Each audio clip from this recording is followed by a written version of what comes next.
안녕하세요. 사연에 빠지다의 DJ 민영입니다. 오늘 사연자님은 배신에 몸서리치다 못해 아주 몸에서 사리가 나올 지경으로까지 갔다가 의외의 장소에서 통쾌한 복수를 했다는데요. 어떤 사연인지 들어보시겠습니다. 그럼 오늘도 두 가지 사연 준비되어 있으니 끝까지 함께 해주시고요. 오늘의 사연도 바로 시작해볼게요. 안녕하세요. 저는 40대 여자입니다. 저는 얼마 전에 이혼을 했습니다. 한번 마음을 먹고 나니 생각보다 이혼이 별거 아니더군요. 너무 허무하고 허탈해서 어딘가 속 시원히 제 마음을 이야기할 대나무 숲이 필요해서 이렇게 창피함을 무릅쓰고 사연을 보내게 됐네요. 저와 남편은 같은 직장에서 만났어요. 남편을 처음 만날 때 저는 사회생활을 이제 막 시작한 사회초년생이었습니다. 그러다 보니 직장 생활에 대해 아무것도 모르고 순진했어요. 같은 사무실에서 함께 일하는 상사나 선배들에게 잘 보이고 싶어 무작정 시키는 일을 다 했던 때였습니다. 그러다 남편의 꼬임에 넘어가 버리고 말았어요. 입사하고 첫 회식 때 옆자리에 앉았던 남편이 제가 받은 술을 흑기사로 연거푸 마셔줬어요. 제가 술을 워낙 못 마셔서 남편에게 고마워 따로 인사를 했습니다. 감사하다고요. 그랬더니 남편이 흑기사 해주면 원래 소원을 들어주는 거라고 하더군요. 제가 소원이 뭐냐고 묻자 남편은 나중에 쉬는 날 데이트 한번 해달라고 했습니다. 당시에 저는 대학도 졸업한 지 얼마 안 된 풋내기다 보니 선배 입에서 나온 데이트라는 말에 놀라기도 하고 가슴이 뛰기도 했습니다. 연애도 거의 해본 적 없다 보니 누군가에게 관심을 받는 게 익숙하지 않아 저도 모르게 선배인 남편에게 마음이 갔어요. 주말에 데이트나 하자던 남편의 말이 농담인 줄 알았는데 남편은 진심이었습니다. 정말 쉬는 날 따로 저에게 연락이 왔어요. 그렇게 저는 남편과 쉬는 날마다 데이트를 했습니다. 밖에서 만난 남편은 회사에서와는 달리 굉장히 다정하고 친절했어요. 저는 서서히 남편에게 빠졌습니다. 그렇게 석 달이 넘게 만났어요. 저는 당연히 남편과 사귀는 사이라고 생각했습니다. 같은 직장을 다니다 보니 회사에서는 절대 우리가 만나는 걸 사람들이 알면 안 된다고 해서 비밀로 하고 계속 만났어요. 그런데 얼마 뒤 말도 안 되는 일이 벌어졌습니다. 퇴근하고 집에 가려고 회사에서 나왔는데 웬 여자가 제 앞을 가로막고 서더라고요. 그러더니 다짜고짜 제 이름을 말하며 본인이 맞느냐고 묻더군요. 저는 뭣도 모르고 제 이름이 맞는다고 했습니다. 그러자 그 여자가 갑자기 제 머리끄댕이를 잡고 흔들었어요. 저는 영문도 모르는 상태로 처음 보는 여자에게 머리채를 잡힌 채 여기저기 끌려다녔습니다. 여자 힘이 얼마나 좋은지 벗어날 수가 없었어요. 그때 퇴근하고 나오던 다른 동료들이 그 여자를 말려주지 않았다면 저는 아마 그날 제 머리털을 그 여자에게 다 뽑혔을 거예요. 점점 더 저희 주변으로 사람들이 몰려들자 여자는 더 흥분해서 사람들에게 들으라는 듯 고래고래 소리를 질렀어요. 여기 좀 보세요. 이 여우 같은 년이 저랑 약혼까지 한 남자를 뺏어갔어요. 다들 자세히 좀 보세요. 여자의 말에 저는 놀라서 여자를 밀쳐냈습니다. 그리고 저는 무슨 소리를 하는 거냐고 따져 물었어요. 제가 도대체 누구를 뺏었다는 건지 알 수가 없으니까요. 역시 남의 남자한테 꼬리치는 것들은 이렇게 뻔뻔하다니까. 영업부 이영수 대리, 너도 알지? 그 남자가 바로 내 남자친구야. 네가 뺏어놓고 어디서 뻔뻔하게 굴고 있어. 여자는 자기 하고 싶은 말만 떠들더니 또 제 머리를 붙잡으려고 했어요. 저는 순간 이건 아니다 싶어서 여자를 세게 뿌리쳤어요. 이영수 대리님 여자친구라고요? 그럴 리가 없는데. 잠시 뒤 퇴근하고 나오던 저의 남자친구 이영수 대리가 회사 밖으로 나오다 저와 그 여자의 모습을 보고 놀라 회사 뒤로 도망가는 모습을 보고야 말았습니다. 그 순간 제 머리끄덩이를 당기던 여자가 남자를 발견하고 미친 듯 쫓아갔어요. 저는 그 자리에 그대로 혼자 남겨졌습니다. 지나가던 사람들은 저를 보며 다들 수군거렸어요. 그날 이후 저는 졸지에 약혼녀가 있는 회사 선배를 꼬신 내연녀가 되고 말았습니다. 다음날 회사에 갔더니만 아무도 저에게 말을 안 걸고 뒤에서 쑥덕거리기만 하더군요. 거기다가 남자친구는 제 전화도 받지 않았습니다. 저는 첫 직장에서 이런 말도 안 되는 일을 겪게 될 거라고는 상상도 못했어요. 그리고 그날 저녁 더 믿기지 않는 일이 벌어졌습니다. 퇴근하고 집에 돌아오는 길에 남자친구가 집 앞에 찾아왔더라고요. 하루 종일 연락도 안 되길래 정말 꼴도 보고 싶지 않았는데 막상 또 집 앞에 찾아온 모습을 보니 꼭 싫지만은 않더라고요. 저는 애써 인상을 쓰고 다가가 이게 무슨 말이냐고 정말 나를 속인 거냐고 물었습니다. 그러자 남자친구가 하는 말이 기가 막혔어요. 미안해. 사실 나 올해 만난 여자친구가 있었어. 워낙 오래 만나서 어쩔 수 없이 결혼까지 약속한 사이였는데 갑자기 내 인생에 네가 나타난 거야. 남자친구는 제 머리끄댕이를 잡았던 여자친구와 5년을 넘게 사귀었답니다. 그래서 얼마 전에 약혼식을 하고 결혼까지 약속했대요. 그런데 저를 보고 첫눈에 반해버렸답니다. 그래서 생각할 틈도 없이 저에게 빠졌대요. 저는 남자의 말이 믿기지 않았습니다. 한 번 속인 사람이 2번, 3번은 못 속이겠다 싶어서요. 저는 화가 난 표정으로 아무 말도 하지 않고 그대로 서 있었어요. 제가 대리님이랑 그 여자 때문에 무슨 망신을 당했는지 아세요? 저 앞으로 회사 어떻게 다녀요? 저는 회사 앞에서 당한 수모가 떠올라 눈물이 왈칵 쏟아질 것 같았습니다. 그때였어요. 남자가 갑자기 바닥에 무릎을 꿇고 앉았어요. 나 그 여자랑 헤어졌어. 이제 나한테 너밖에 없어. 나랑 결혼하자. 내가 너 책임질게.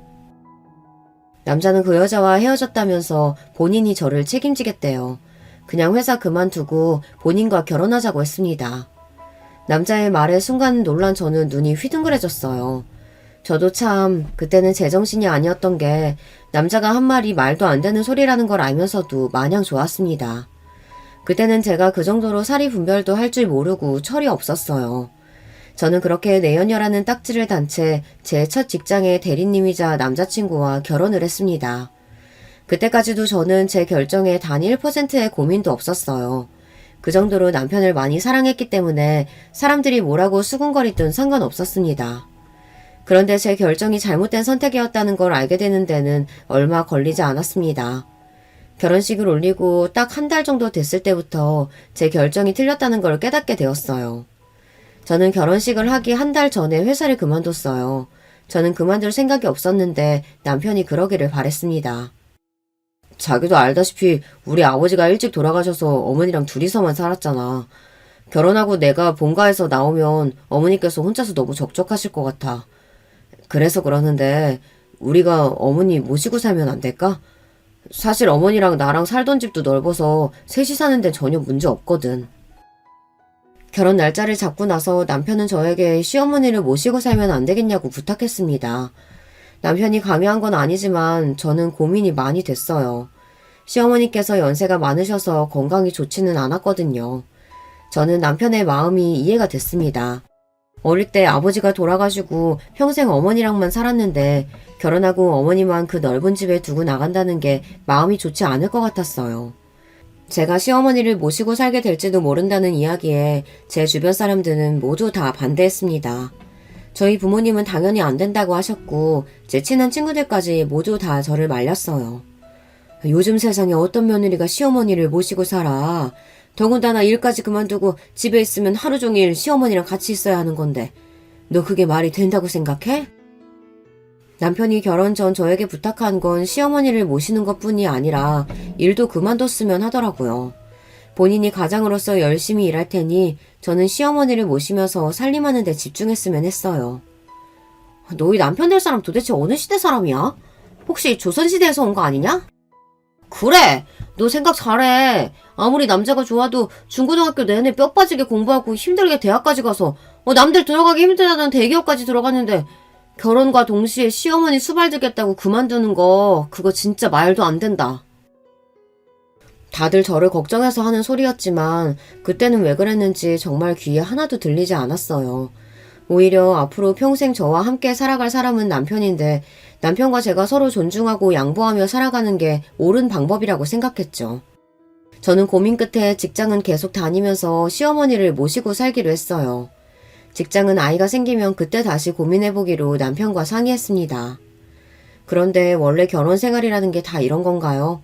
결혼식을 올리고 신혼여행을 다녀오자마자 제 인생은 180도 달라졌어요.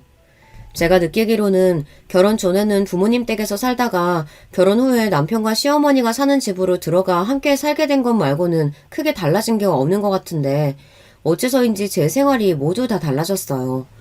부모님과 살 때와는 여러 면에서 천지 차이였습니다. 시어머니는 항상 새벽 5시면 일어나셨어요. 알람을 맞추지 않아도 꼭 그 시간에 일어나셔서 혼자 산책을 가셨습니다. 그리고 산책에서 돌아오시면 바로 아침 식사를 하셨어요. 처음에 저는 뭣도 모르고 출근하기 전까지 내내 자고 있었어요. 그런데 어느 날은 남편이 저를 흔들어 깨우더군요. 그러더니 저에게 한 소리 했어요. 자기는 어른 모시고 살면서 어떻게 그렇게 태평해? 우리 엄마 주방에서 아침 차리는 소리 안 들려? 그제야 눈을 비비고 일어나니 주방에서 뚝딱거리는 소리가 들렸습니다. 아무리 나이가 어리고 철이 없어도 그렇지 시어머니 모시고 살면 긴장을 좀 해야 하는 거 아니야? 어떻게 그렇게 아무것도 모르는 척 잘 수가 있어? 남편이 정색하면서 말하는데 저는 너무 무안했어요. 저는 모르는 척한 게 아니라 정말 하나도 안 들렸거든요. 저는 원래 어려서부터 누가 업어가도 모를 정도로 깊게 잠드는 편이고 잠도 워낙 많아요. 더군다나 아침밥도 잘 챙겨 먹지 않습니다. 그러다 보니 전혀 생각을 못했어요. 어머니께서 항상 신경 쓰지 말고 편하게 자라고 하시니까 나는 정말 신경 안 쓰고 잤지. 나도 일찍 출근해야 하는데 새벽에 어떻게 일어나. 우리 어머니는 옛날에 시장에서 장사하시면서도 새벽이면 일어나서 나 아침 다 차려주시고 시장에 가셨어. 남편은 툭하면 저와 시어머니를 비교했습니다. 시어머니는 제가 봐도 참 부지런하세요. 한 번도 가만히 앉아서 쉬시는 거를 본 적이 없습니다. 하지만 그렇다고 제가 무조건 남편이나 시어머니에게 맞추기만 할 수는 없잖아요. 우리 어머니 조금 있으면 80이야. 몸도 안 좋으신데 당신이 좀 도와줬으면 좋겠어. 남편이 저렇게까지 말을 하는데 저도 마냥 모르는 척 할 수는 없었습니다. 남편 말이 틀린 말은 아니니까요. 그날부터 저는 시어머니가 산책에서 돌아오시면 일어나서 함께 아침밥을 차렸어요. 남편은 저와 시어머니가 창을 차려놓으면 그제야 일어나 출근 준비를 했습니다. 처음엔 며느리로서 이 정도는 할 수 있다 생각했어요. 시어머니께서 저에게 이래라 저래라 강요하시는 분도 아니고 연세도 많으신 분이 아들 며느리 먹이겠다고 새벽부터 이것저것 준비하시는데 며느리로서 가만히 있을 수도 없었으니까요. 단지 살면 살수록 남편의 행동이나 태도가 제 마음을 자꾸만 불편하게 했습니다. 한 번은 그런 적이 있었어요. 시어머니께서 새벽에 산책을 나갔다가 발을 헛디뎌서 넘어지게 된 거예요. 그 일로 허리에 찰과상을 입어 며칠 동안 꼼짝도 못 하셨어요. 그런데 그거 가지고 남편이 대뜸 저에게 뭐라고 하더라고요. 그러게 어머니 연세도 있으신데 당신이 산책 좀 모시고 갔다 오면 얼마나 좋아. 남편은 항상 이런 식이었습니다. 말은 조용조용 차분하게 하는데 하는 말마다 제 신경을 건드렸어요. 새벽에 넘어진 시어머니를 모시고 회사에 반차까지 내고 병원에 갔다 온 사람한테 저딴 소리를 하는데 저는 정말 손이 부들부들 떨리더군요. 목구멍까지 욕이 차 있었어요.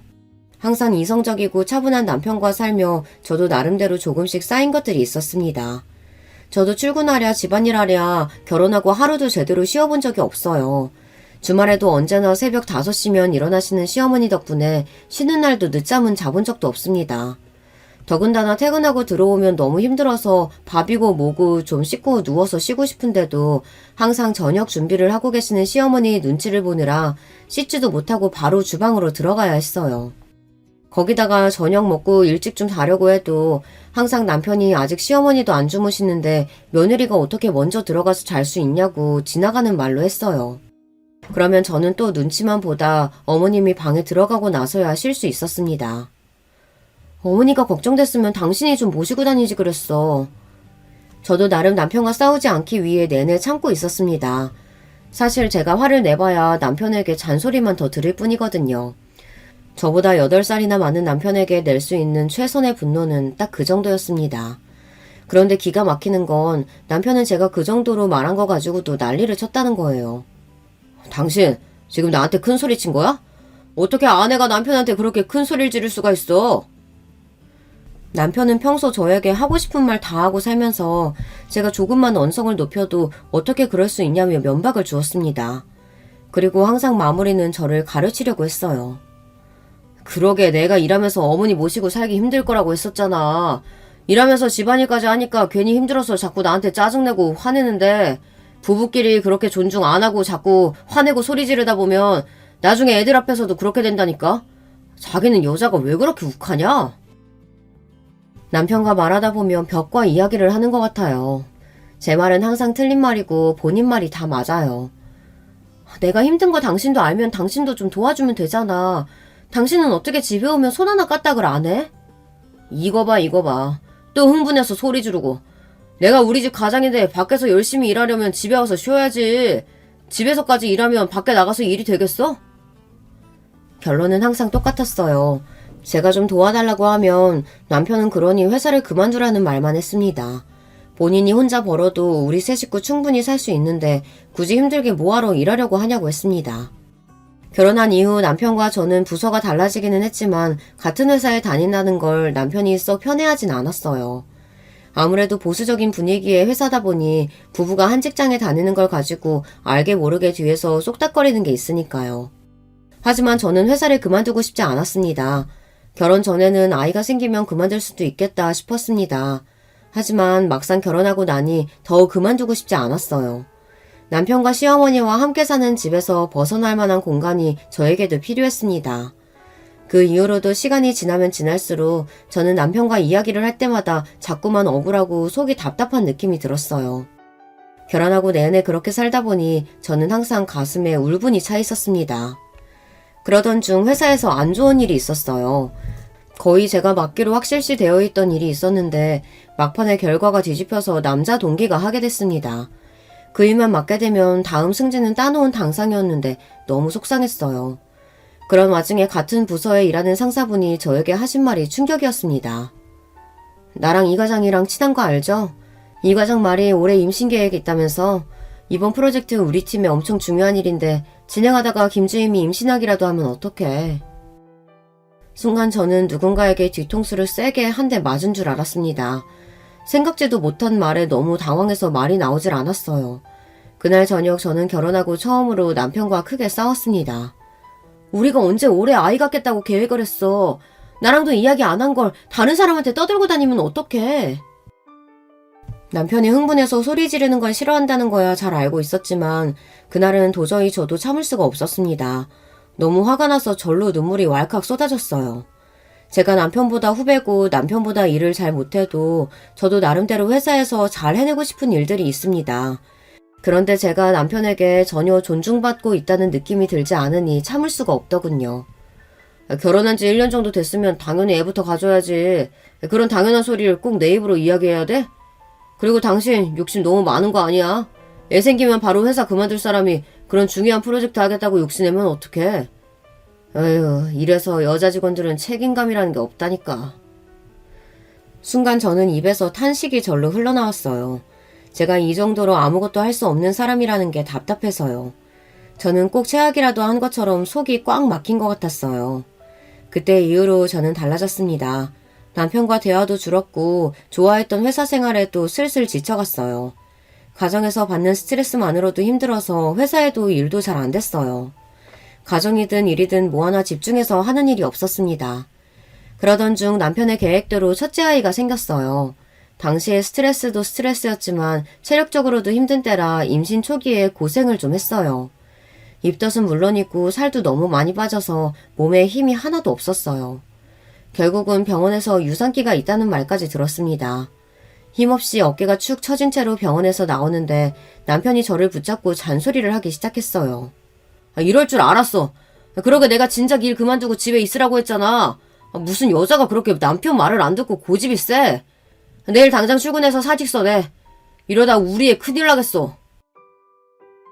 무슨 일이 있어도 재수가 없을 정도로 차분하기만 했던 남편이 아이가 조산이 될 수도 있다는 말에 노발대발하더군요.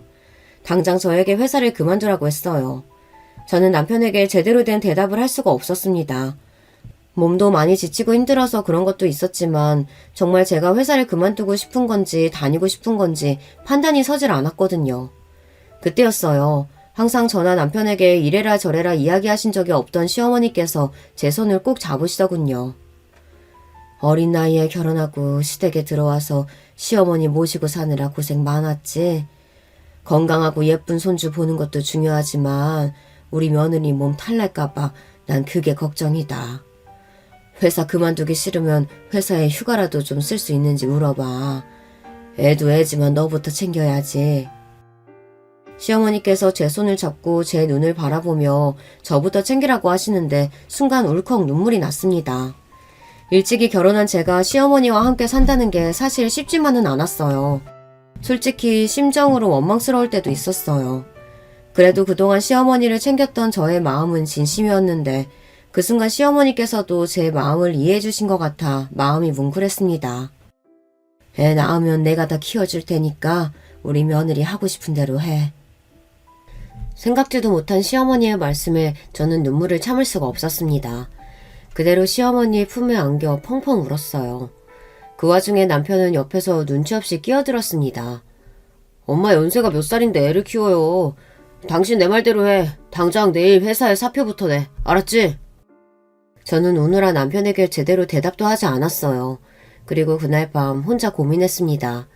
제 나이 고작 20대 후반이었고 내년이면 엄마가 되는데 지금 회사를 그만두면 언제 다시 일할 수 있을지 보장이 없었습니다. 저는 시어머니 말씀처럼 밤새 제가 정말로 원하는 게 무엇인지 고민했어요. 그리고 저는 회사를 그만두지 않고 다니기로 했습니다. 제 결정에 남편은 인상을 구기며 비아냥거렸지만 저는 신경 쓰지 않기로 했어요. 누가 보면 회사에서 대단하게 인정받는 직원인 줄 알겠네. 임신해서 회사 다니는 게 다른 직원들한테 얼마나 민폐인데 나까지 욕먹이려고 그런 짓을 해? 당신 욕 안 먹게 내가 알아서 잘할 테니까 걱정하지 마. 남편은 혀까지 끌끌 차며 철이 없다는 둥 고집이 세다는 둥 궁시렁거렸지만 저는 무시하기로 했어요. 남편의 고지식하고 이기적인 면은 저도 이제 다 적응했으니까요. 앞으로 제 일과 뱃속의 아이만 챙기며 살기를 다짐했답니다. 그렇게 저는 임신한 동안 일도 열심히 하고 태교도 열심히 했어요. 처음엔 그렇게 힘들었었는데 남편에게 무시당한 게 원동력이 됐는지 일도 다시 재미있어지더라고요. 그 덕분에 아이도 건강하게 나왔습니다. 출산 후 육아휴직을 하고 시어머니와 육아도 열심히 했어요. 시어머니는 건강도 좋지 않으신데 저를 많이 도와주셨어요. 남편이 육아에 전혀 관심이 없다 보니 시어머니께서 저를 위해 더 많이 힘써주셨습니다. 남편은 아이가 태어나고 나서 전보다 더 밖으로 돌았어요. 말로는 이제 식구가 하나 더 생겼으니 더 일을 열심히 하는 거라고 했지만 제가 보기엔 매일 회사 직원들이랑 회식하고 술만 마시러 다니는 것 같았죠. 그래도 곁에 시어머니가 계셔서 그런지 남편 때문에 크게 서운하지도 힘들지도 않았어요. 아이를 키우는 동안 시어머니 도움을 너무 많이 받아서 그런지 저는 어느새 시어머니와 절친이 되어 있었습니다. 심지어 시어머니 없이 육아를 한다는 건 상상도 할 수 없을 정도였어요. 만약 시어머니와 함께 살지 않았다면 저는 100% 육아 우울증에 걸렸을 거예요. 그맘때 남편은 거의 집에 없었기에 모든 육아와 집안일을 제가 다 감당해야 했거든요. 점점 더 밖으로만 도는 남편 때문에 힘들기는 했지만 시어머니께서 항상 제 편을 들어주셔서 힘이 났습니다. 그러던 어느 날이었어요. 그날도 남편은 밖에서 뭘 하고 왔는지 술에 잔뜩 취해 집에 들어왔습니다. 저는 남편이 들어오는 소리를 듣고도 상종하고 싶지 않아 눈을 감고 잠든 척 했어요. 그런데 방에 들어온 남편이 누워있는 저를 보자마자 소리를 지르더군요. 이 집 가장이 들어왔는데 마누라가 일어나지도 않고 뭐하는 거야? 빨리 일어나서 내 옷 받아야지. 아무리 술을 먹어도 집에 와서 행패를 부린 적은 없었는데 그날은 뭐가 안 좋은 일이 있었는지 혼자 성질을 내며 시끄럽게 하더군요. 저는 시어머니와 애가 깨기라도 할까봐 자리에서 벌떡 일어났습니다. 이 새벽에 들어와서 뭐하는 거야? 그러다 어머님이랑 애 깨겠어. 깨든지 말든지 가장이 들어왔으면 다들 벌떡벌떡 일어나야지. 남편은 도대체 술을 얼마나 먹었는지 눈도 제대로 뜨지 못했습니다. 그러더니 입고 있던 재킷을 제 얼굴에 던졌어요. 그러면서 한다는 말이 어이가 없었습니다. 에이구, 집구석이라고 들어와서 반기는 사람이 하나 없으니 들어오고 싶지가 않네. 남편은 술 냄새를 풀풀 풍기며 막말을 해대더니만 그대로 침대에 엎어져 잠이 들었습니다. 저는 제 얼굴에 닿았다가 바닥에 떨어진 남편 재킷을 보는데 순간 눈물이 울컥 올라왔어요.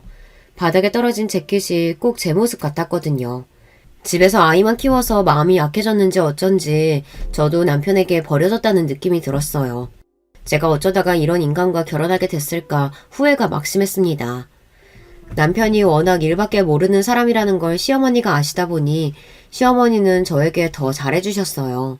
남편이 그렇게 술에 만취해 들어온 다음 날이면 시어머니께서 애를 봐줄 테니 친구들이라도 만나고 오라고 하셨죠.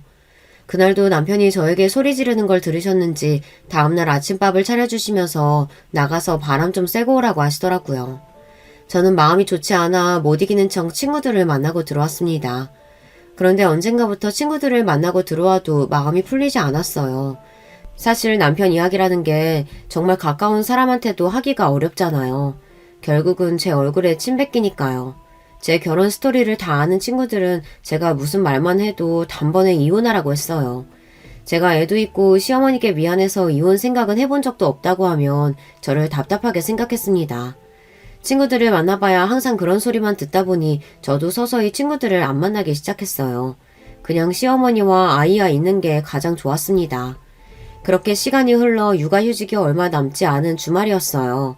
시어머니께서 오랜만에 노인정 친구분들이랑 놀러 가신다고 해서 저도 아이를 데리고 동네 키즈카페에 갔는데요.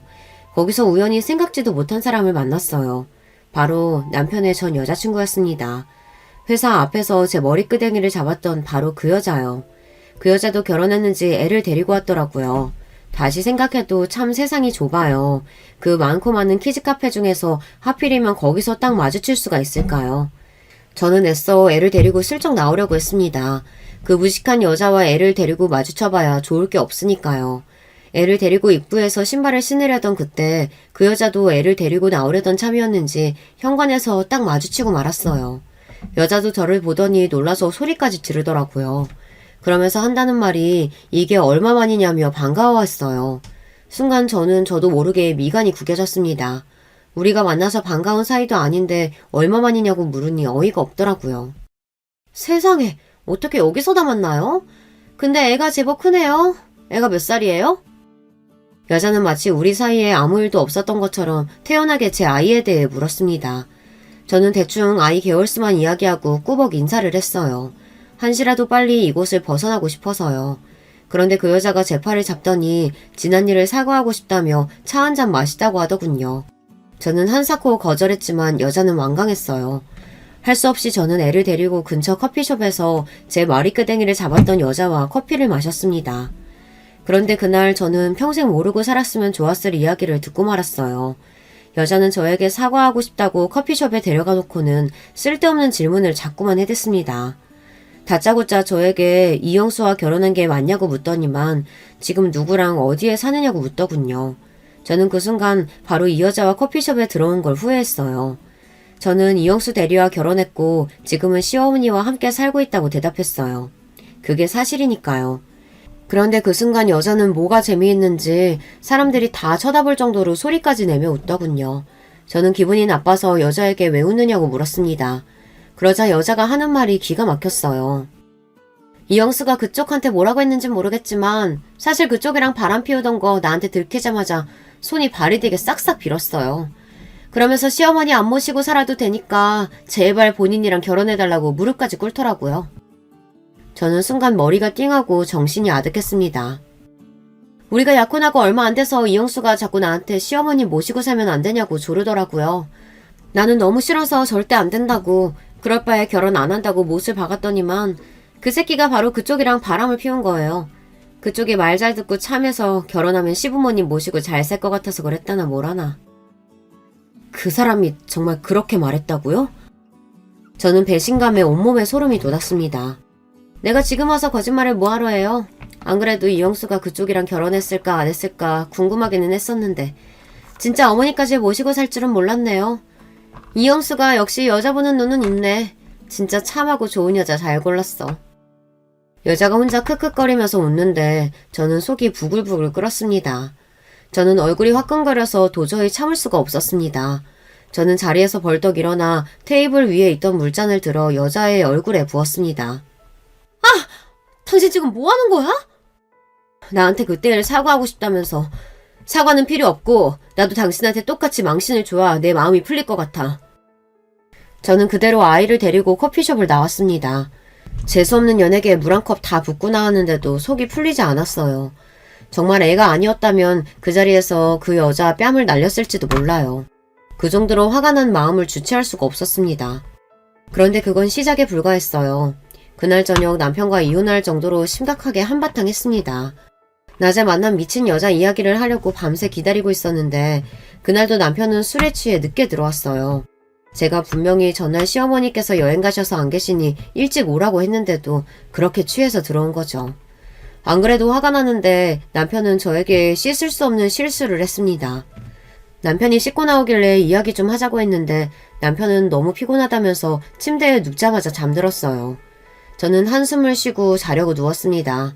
그런데 그날 새벽 남편이 자다가 잠꼬대를 하는데 이상한 소리를 했어요. 갑자기 저를 꼭 끌어안더니 제 이름이 아닌 다른 여자 이름을 부르더라고요. 그것도 아주 다정하게 불렀습니다. 우리 유리 이리 좀 와봐. 오빠 좀 꼭 안아줘. 순간 저는 온몸에 소름이 돋았습니다. 그리고 촉이 왔어요. 이건 절대 실수가 아니라는 촉이 왔죠. 저는 이 일을 남편에게 말해야 하나 말아야 하나 고민했습니다. 말을 하더라도 어떤 식으로 해야 할지 혼자 생각이 많았어요. 그런데 그러던 중 생각지도 못한 일이 벌어졌습니다. 시어머니께서 얼마 전부터 식사를 통 못하시고 배가 자꾸 욱신거린다고 하셔서 모시고 병원에 갔어요. 간 김에 이것저것 싹 다 검사를 했습니다. 그런데 의사가 말도 안 되는 소리를 했어요. 시어머니께서 간암이시라고 당장 수술을 해야 한다고 했습니다. 정말 청천벽력과도 같은 말이었어요. 그동안 병원에도 자주 가고 검사도 꼬박꼬박 했는데 왜 이런 일이 생긴 건지 믿을 수가 없었죠. 의사는 가족들 다 바로 검사를 해야 한다고 했어요. 가족 중에 맞는 간이 있으면 바로 수술을 해야 한다고요. 남편과 저는 시간을 지체할 수 없으니 바로 둘 다 검사부터 받았습니다. 그때 남편이 저에게 굉장히 고마워했어요. 자식인 나도 쉽지 않은 일인데 당신이 바로 검사 받겠다고 해서 나 정말 감동받았어. 너무 고마워. 내가 어머님한테 고마운 게 얼마나 많은데 당연한 일이지. 그전까지 남편과 저는 부부라고 하기도 민망할 정도로 사이가 별로 좋지 않았어요. 남보다 못한 관계로 대면대면 지냈습니다. 그런데 시어머니의 병을 알게 된 이후에는 누구보다 서로에게 의지하고 힘이 되어주려고 노력했어요. 남편도 그때는 제 마음을 알아주는 것 같아 고마웠습니다. 그러던 중 불행 중 다행히도 제가 어머니에게 간을 이식해줄 수 있다는 검사 결과를 받았습니다. 남편은 맞지 않았어요. 결과를 듣고 남편은 저에게 너무 미안해했습니다. 본인이 해야 하는데 저에게 너무나 큰 짐을 준 것 같다며 마음 아파하더라고요. 진심으로 마음 쓰는 남편의 모습을 보니 저도 모르게 마음이 뭉클했습니다. 그동안 남편에게 화가 나고 서운했던 일들이 까마득하게 잊히는 것 같았어요. 남편이 시어머니의 간암 판정을 듣고 얼마나 마음 저리고 힘들어했는지 가장 잘 아는 저로서는 수술이 하나도 무섭지 않았습니다. 오히려 제가 시어머니를 도울 수 있다는 게 기뻤어요. 수술을 하기로 결정하고 저희 집은 한바탕 난리가 났습니다. 친정 부모님은 절대 안 된다고 노발대발 하셨어요. 내가 너 결혼해서 시어머니 모시고 산다고 했을 때부터 마음에 안 들었는데 네가 그렇게 해서라도 이서방이랑 결혼해야겠다고 해서 할 수 없이 넘어간 거야. 근데 이제는 뭐? 시어머니한테 간을 줘? 너 미쳤니? 그래. 아버지도 웬만하면 네가 하는 일에 반대하고 싶지 않지만 애 낳은 지도 얼마 안 돼서 그런 큰 수술을 어떻게 해. 그러다 네 몸 상하면 어쩌려고.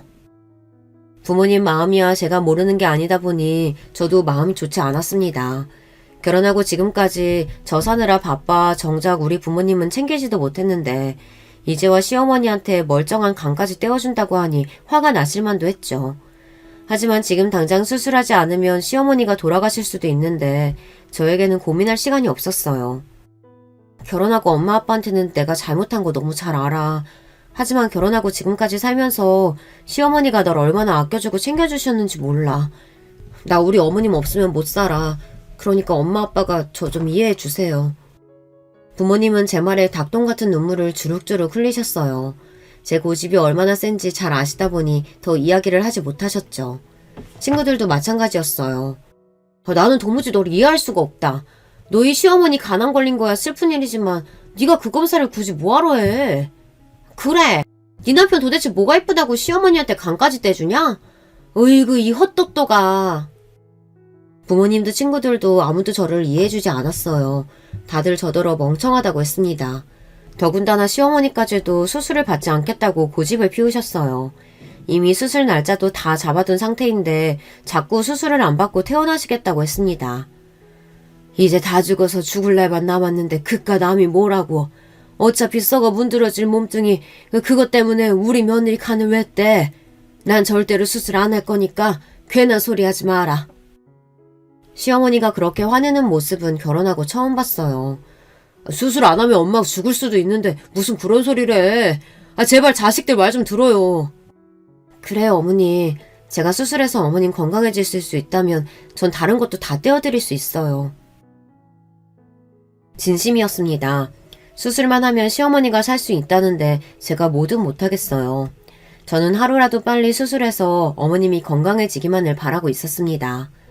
병원에서 항암받을 때마다 속이 메스꺼려서 먹지도 못하고 매일 토하시기만 하시는데 너무 안쓰러워서 견딜 수가 없었거든요. 내가 젊고 예쁜 우리 며느리 멀쩡한 간을 어떻게 받아. 아휴, 앞으로 나더러 우리 며느리 얼굴 어떻게 보라고. 시어머니는 제 손을 꼭 잡으시고 눈물을 펑펑 쏟았습니다. 저에게도 저희 부모님에게도 너무 죄송해서 어떡하냐고 울부짖으셨어요. 그런 시어머니의 마음을 모를 리 없는 저는 시어머니를 꼭 안아드렸습니다. 그리고 저는 수술 안 받으시면 다시는 시어머니 얼굴 안 볼 거라고 투정을 부렸습니다. 그러자 시어머니는 말없이 저를 꼭 안아주셨어요. 얼마 뒤 시어머니와 저의 수술 날짜를 잡았습니다. 수술을 앞두고 이런저런 검사를 하러 병원에 왔다 갔다 하다 보니 시어머니 담당 의사와 간호사들과도 꽤 친해졌습니다. 의사 선생님은 저를 볼 때마다 툭툭 한마디씩 말을 걸었어요. 아내가 시어머니 위해서 간도 떼주시는데 왜 남편분은 항상 같이 안 오세요? 아휴, 같이 오기는요.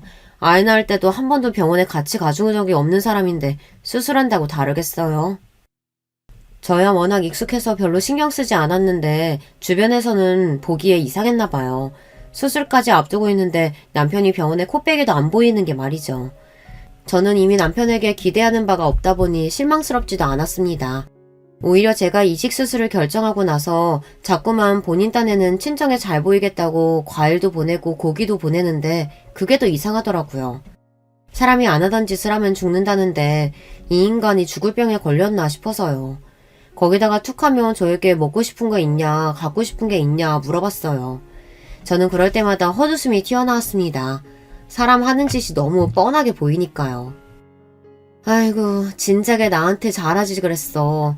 자기 엄마 살려준다니까 이제야 알랑방귀 뀌는 것 좀 봐. 난 다른 거 필요 없고 수술 끝나고 나서도 나나 어머님한테 잘해. 우리 아들한테도 잘하고. 그럼 세상에 당신 같은 마누라가 어딨어. 내가 진짜 할 수만 있다면 효부비라도 하나 떡하니 만들어주고 싶다니까. 남편은 저에게 고맙다며 뭐든지 다 해주고 싶다고 했어요. 그 순간 저도 마음이 움직였습니다.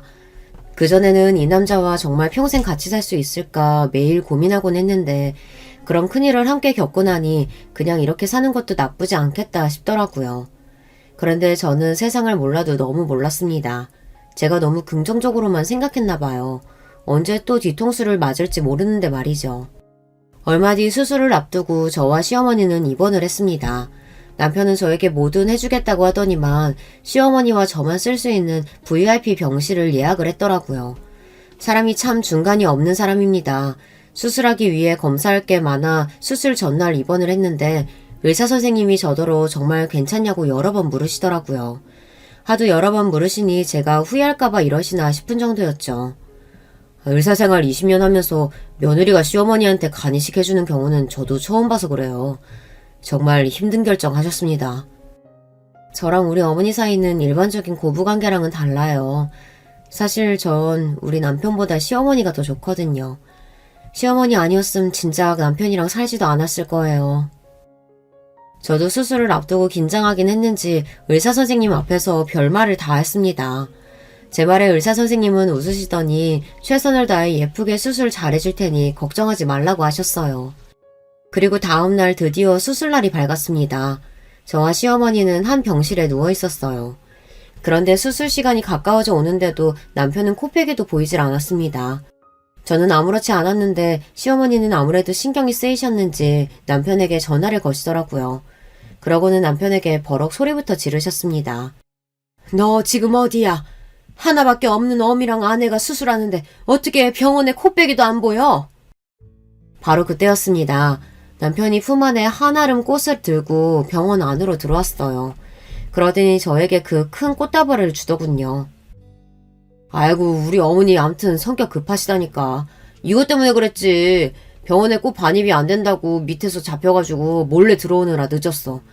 이거 당신이 연애할 때 좋아했던 후레지아 꽃이잖아. 봐봐, 이쁘지? 남편이 한아름 들고 있는 꽃다발을 보는데 저도 모르게 순간 눈물이 날 것 같았어요. 이게 얼마 만에 받아보는 꽃인지 생각도 안 나더라고요. 자, 이 꽃 보고 힘내서 수술 잘 받고 와. 내가 여기서 기다리고 있을게. 그렇게 저는 향긋한 후레지아 향기를 가득 머금은 채 수술실로 들어갔습니다. 그리고 몇 시간 뒤 저는 수술이 끝나고 회복실로 옮겨졌습니다. 제 수술이 끝나고 시어머니의 수술이 시작됐어요. 저는 다행히도 예상 시간보다 수술도 빨리 끝나고 회복도 빨라서 금방 병실로 올라왔어요. 그런데 병실에 올라온 저는 말도 안 되는 광경을 목격하고 말았습니다. 제가 누울 병실 침대에 남편과 웬 여자가 누워있더라고요. 더군다나 병실 안에 쪽쪽 소리가 울릴 정도로 둘이 입술을 맞추고 있었어요. 저와 함께 올라온 간호사가 놀라서 지금 병실에서 뭐 하시는 거냐고 소리를 지를 때까지 남편은 제가 들어온지도 몰랐습니다. 그제야 저를 발견한 남편은 놀라서 화들짝 침대에서 일어났어요. 여보, 생각보다 일찍 끝났네? 아무렇지 않은 얼굴로 저를 여보라고 부르는데 순간 온몸에 털이란 털이 다 곤두서는 것만 같았습니다. 그리고 남편의 옆에 있던 여자를 세게 쏘아보았어요. 여자는 꼭 술집 마담처럼 진한 화장을 하고 유별난 옷을 입고 있었습니다. 당신 지금 여기서 뭐 하는 거야? 술집 마담 같은 저 여자는 누구고? 아직 마취가 덜 풀렸는지 말도 잘 나오지 않는 목소리로 저는 간신히 소리를 질렀습니다. 그 순간 남편 옆에 있던 여자는 제가 술집 마담이라고 한 게 기분이 상했는지 지금 누구더러 술집 마담이라고 하느냐고 오히려 저에게 따져 물었어요. 그때였어요. 조금 전 저를 보고 놀란 토끼 눈으로 했던 남편은 어디 갔는지 순식간에 표정이 변했습니다. 그러더니 한다는 소리가 가관이더군요. 누구긴 누구야. 내가 사랑하는 여자지. 수술 끝날 때까지 참아보려고 했는데 우리 자기가 너무 예뻐서 참을 수가 없는 거 있지? 남편은 드디어 돌았나 봅니다. 마누라인 저를 두고 옆에 있는 술집 여자같이 생긴 저 여자를 사랑한다네요. 그것도 제가 시어머니를 위해 수술을 하고 나온 지금 이 순간에 말이죠. 당신 수술하고 회복되면 차차 이야기하려고 했는데 안 되겠다. 이왕 이렇게 됐으니까 그냥 이야기할게. 나 당신이랑 이혼하고 이 여자랑 결혼할 거야. 저는 순간 하늘이 핑하고 도는 것만 같았습니다. 정말 눈앞이 아득해졌어요. 너무 놀라서 입도 뻥끗할 수가 없었습니다. 그때였습니다. 저를 데리고 병실에 돌아왔던 간호사가 어느새 나가서 제 담당 의사를 모시고 들어왔더라고요.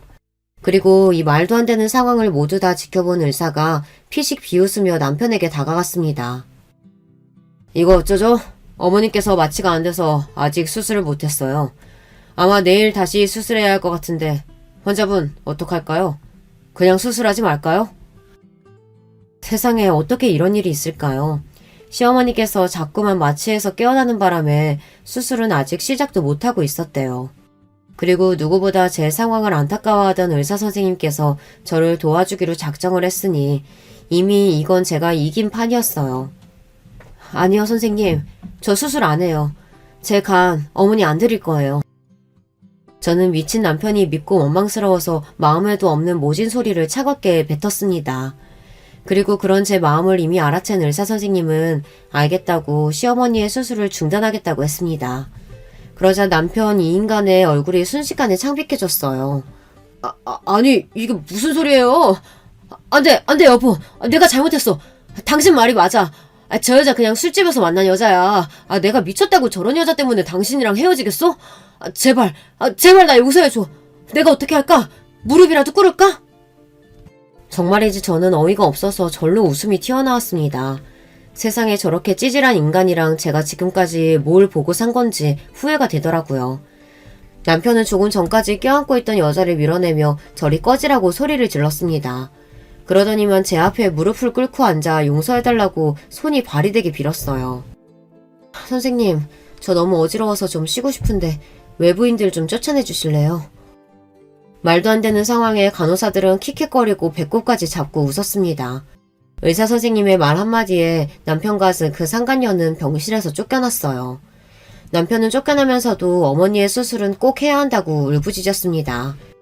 남편이 병실을 나가자마자 저는 눈물이 터졌어요. 제 인생이 너무 불쌍해서요. 그때 의사 선생님이 제게 다가왔습니다. 이런 일이 생긴 건 환자분 잘못이 아니에요. 남편이 쓰레기였던 거죠. 의사 선생님의 단단한 위로에 저는 어쩐지 웃음이 터졌습니다. 맞아요. 의사 선생님 말씀이 맞았습니다. 이건 제 잘못이 아니에요. 저 인간이 쓰레기라서 그런 거죠. 그날 이후 어떻게 됐냐고요? 시어머니는 예정대로 수술을 잘 마치셨고 현재 회복 중에 계십니다. 그런데 남편은 아직 몰라요. 정말 아직 수술을 못 받은 줄 알고 있습니다. 그 일에 대해 알게 되신 시어머니께서 남편에게 일절 연락을 안 하고 병실에 와도 만나주지 않고 계시거든요. 게다가 시어머니는 남편을 집에서도 쫓아냈어요. 사람을 시켜 남편 짐을 다 정리하고 집 비밀번호도 바꿔버리셨답니다. 내가 아들 새끼를 저 따위로 키워서 너를 너무 힘들게 했다. 내가 위자료 두둑하게 챙겨줄 테니까 이혼하고 행복하게 살아. 괜찮다고 하는데도 시어머니는 본인이 가진 땅을 모두 제게 위자료를 주셨어요. 앞으로 당신이 죽어도 모든 재산은 저와 아들에게 주겠다고 유언장까지 써서 공증까지 받아놓으셨습니다. 그리고 다시는 아들놈과 상종하지 않으시겠대요. 시어머니와 남편 사이까지 갈려놓으려고 한 건 아닌데 일이 그렇게 되어버렸어요. 저는 남편과 이혼하고 상간녀에게 소장을 보낸 상태입니다. 당시 병원에 있던 의사와 간호사들이 모두 다 증언을 해줘서 수월하게 소송해서 제가 이길 수 있을 것 같아요. 사실 저는 생각보다 괜찮습니다. 남편이랑 대단한 정이 있어서 산 게 아니다 보니 오히려 이혼을 결정하는 게 어렵지 않았거든요. 단지 더는 시어머니와 살 수 없다는 게 마음이 아플 뿐이었죠. 시어머니는 다행히 수술 경과가 좋으세요. 제가 사는 집에서 멀지 않은 요양병원으로 들어가셨어요. 저는 시어머니를 뵈러 자주 병원에 갑니다. 인생이라는 게 참 한치 앞을 모르겠습니다. 좋았다가 나빴다가 또 좋았다가 최악이었다가 어쩜 이렇게 마음대로 되는 게 없는 줄 모르겠어요. 하지만 저는 최악의 상황까지 경험해봤으니 앞으로는 행복한 꽃길만 걷기 위해 최선을 다할 거예요. 제 이야기 끝까지 들어주셔서 감사합니다. 여러분의 앞날에도 항상 꽃길만 있으시길 바라겠습니다. 여러분, 두 번째 사연 시작하기 전에 좋아요, 구독 꼭 눌러주실 거죠? 그럼 두 번째 사연 바로 시작합니다. 안녕하세요. 저는 세상에서 가장 소중한 보물을 빼앗기고 하루를 버티며 살고 있는 60대 여성입니다. 저는 일찍 결혼을 했어요. 부모님의 권유로 나간 선자리에서 만난 남자는 다정하고 가정에 충실한 사람이었어요. 아침에 기분이 우울해 보였다고 퇴근길에 꽃을 사오는 그런 남자였죠. 남편과 저 사이엔 딸이 하나 있어요. 긍정 파워 가득한 사랑스러운 아이였죠. 요즘엔 딸바보란 말을 많이 쓰던데 남편이 딱 그런 사람이었어요. 딸아이를 위해서 그렇게 좋아하는 담배와 술을 끊을 정도였죠. 하지만 그런 남편은 딸아이가 초등학생이 되기도 전에 교통사고로 세상을 떠났습니다. 혼자 남은 저는 정말 매일이 막막했어요. 남편과 결혼하면서 집안 살림 외에는 아는 것이 없었던 제겐 당장 먹고 살아야 하는데 어떻게 해야 할지 몰랐죠. 마트에서 일하는 걸 시작으로 하루에 몇 개의 아르바이트를 해야 했어요. 하지만 그렇게 해서는 두 식구 겨우 먹고 살 정도밖에 되지 않았죠. 그러던 와중에 이종사촌이 제게 반찬가게 동업을 제안했어요. 제게 손맛이 있다는 소리를 많이 들었거든요. 고민 끝에 남편의 보험금으로 동업을 시작했죠. 물론 쉽지만은 않았어요. 갑자기 장사라니 단순간에 뚝딱 하고 될 리가 없죠. 그래서 시행착오도 많이 겪었고 고생도 많았어요. 하지만 저는 오로지 우리 딸아이를 남부럽지 않게 키우고 싶다는 마음뿐이었어요. 반찬가게는 입소문이 나면서 점차 자리를 잡아갔어요. 어느새 딸아이가 고등학생이 되었을 쯤에는 근방에서 맛집으로 알려지기도 했죠. 딸아이는 사춘기 한 번 없이 무난하게 잘 자라줬어요. 둘밖에 없어서 그런진 몰라도 우리는 대화를 많이 나누는 모녀였어요. 우리만큼 서로 간에 비밀이 없는 사이가 어디 있을까 싶을 정도였죠. 어느 정도였냐면 딸아이는 자신의 연애사도 제게 다 이야기할 정도였답니다.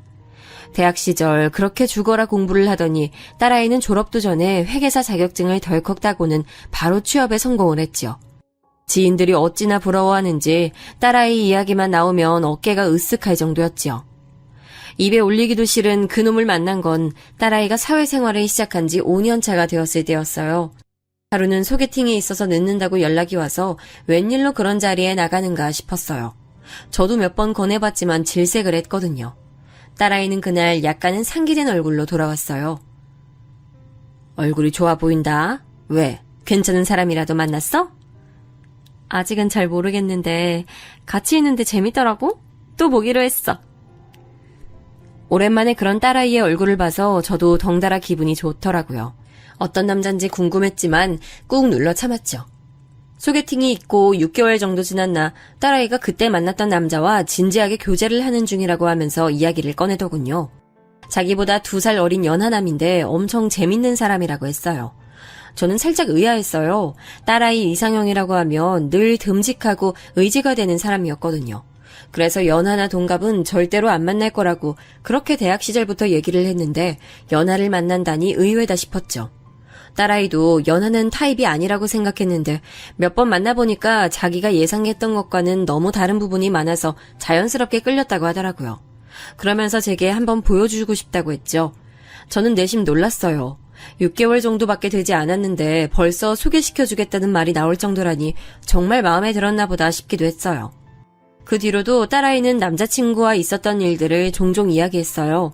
오늘은 같이 어딜 갔는데 재미있었다 라던가 이런 이야기를 들었는데 너무 웃겼다 등의 이야기를 저한테 전해줬죠. 딸아이는 자신을 엄청 웃게 해주는 사람이라고 하면서 제게 자랑을 하는데 그 모습이 참 보기 좋더군요. 그럼에도 불구하고 저는 마음 한구석이 계속 찝찝했어요. 원인이라도 알면 좋을 텐데 그것도 없이 불안하기만 했죠. 여러분은 그런 경험 없으신가요? 이유도 없이 뭔가 계속 불안하고 하면 안 될 것 같은 그런 기분이요. 뭐 때문이냐고 물어도 할 말이 없는 그런 경험이요. 제 상황이 딱 그랬습니다. 그 때문인지 몰라도 이전까지는 딸아이가 좋아하는 사람이면 누구라도 괜찮다는 편이었는데 이번은 그게 되지 않았어요.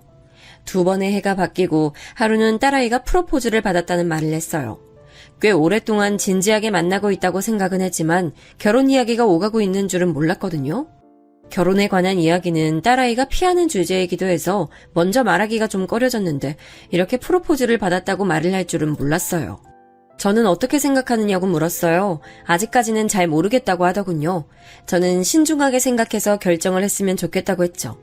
그 일이 있고 딸아이는 말수가 확 줄었어요. 저는 말없이 기다려주고는 있었죠. 일주일 정도 지났을 때 딸아이는 남자친구를 제게 정식으로 인사시키고 싶다고 했어요.